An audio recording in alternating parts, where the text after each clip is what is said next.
There was an adult female that was sleeping on a couch in the front room. She is awakened by somebody knocking at the door. As she's getting up because she hears this door, the door then is kicked in by a suspect.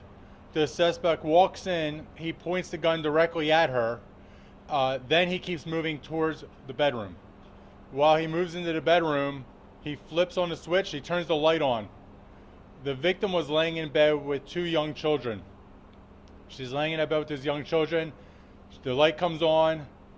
She sees the suspect walk in the door. The suspect points a gun directly at her. She sits up. As she sits up, she says, "Don't shoot me."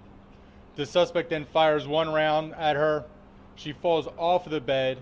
He fires another round directly at her, striking her. He then walks out of the apartment or house and leaves. We get a call to the 911. Deputies arrive on scene. We start rendering aid to her. Fire rescue arrives. They start rendering aid to her. She's taken to the hospital. Unfortunately, she passed away from the wounds she received from the suspect. The suspect is described as an adult male, approximately 5'10", heavy built. He was wearing all dark clothing and his mask was covered. All indications right now appears that the suspect knew the layout of this house. He directly targeted the individual. It seems like he knew exactly who he was going for, and he fled the scene. We had K-9 on scene working with Port Richey Police Department and our agency, but it appears he fled in a vehicle. So I can tell you right now, besides our victim advocate out there, we are helping with mental health counselors for those two young children and for the adult that was in the house for this horrific tragedy that occurred right now this evening. For the suspect involved, we're asking anybody who has any tips, 1-800-706-2488, or go to pascosheriffoffice.com/tips. So, for these young kids, I can imagine they were out last night trick-or-treating. I can imagine they went to bed a little bit later like all the kids did last night. But to be woken up by this, to be woken up to have a suspect, walk in, turn that light on, and shoot the person to bed with them, it's horrific. That's the only word I can think of. We pray for the family, we pray for those children, but this is unfortunately the violence that we're dealing with. But I go back to our community, we need your assistance. Any information you can provide us, we need it.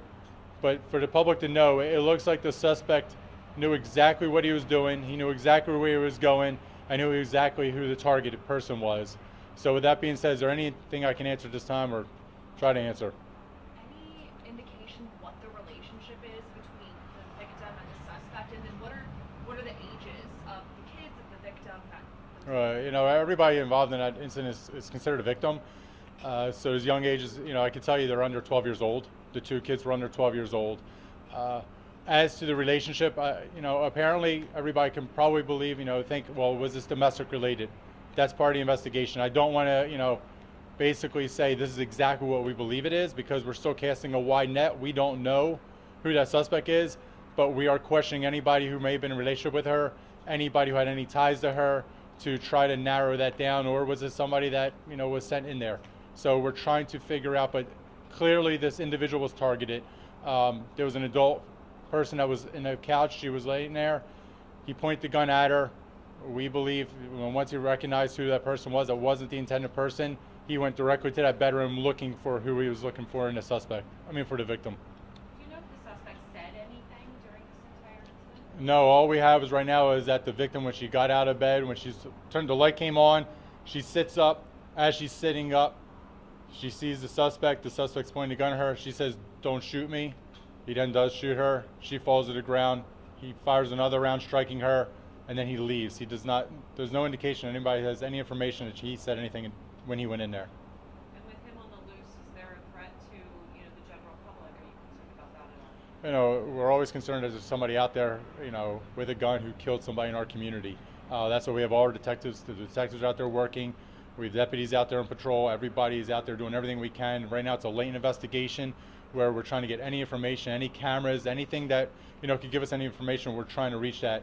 But at the same time, it clearly looks to us that this is a targeted hit. It clearly looks like to us that the victim was known to the suspect, or the suspect knew exactly who he was going for.